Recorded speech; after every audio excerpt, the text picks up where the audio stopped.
Philippians 4:4-9. Jesus promised us his peace.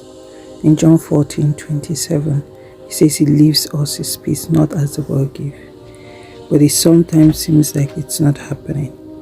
One reason is that we get caught up in oughts, things that are not meant to be, or the things that ought to be, things we ought to do, attitudes we ought to have, what we think other people ought to do. Sometimes this can burden us with a false sense of responsibility. A lot of our inner unrest is a result of wanting to change things and wanting people to conform to our own comfort zone. When we are troubled, we anticipate that we can find peace if only we can put things right. But that's not necessarily so. God's peace can be gotten even when things aren't right, and that's usually when we value it the most. God tells us to bring all of our anxieties to him in prayer with thanksgiving. He wants us to talk with him about it all.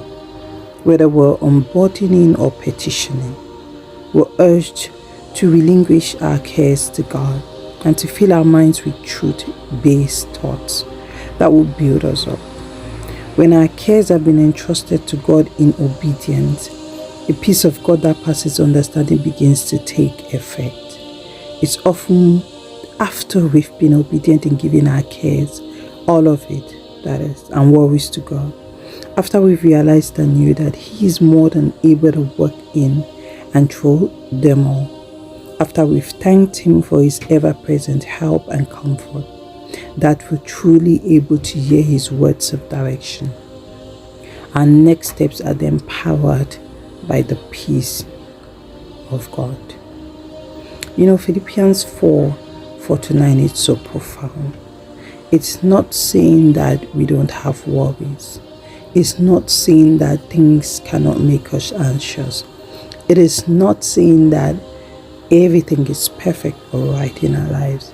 It's simply saying that when it is not, we have somewhere to go to.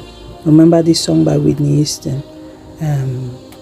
Says, I love the Lord, and that when things don't seem to fall in place, I go to him. I go before the Lord.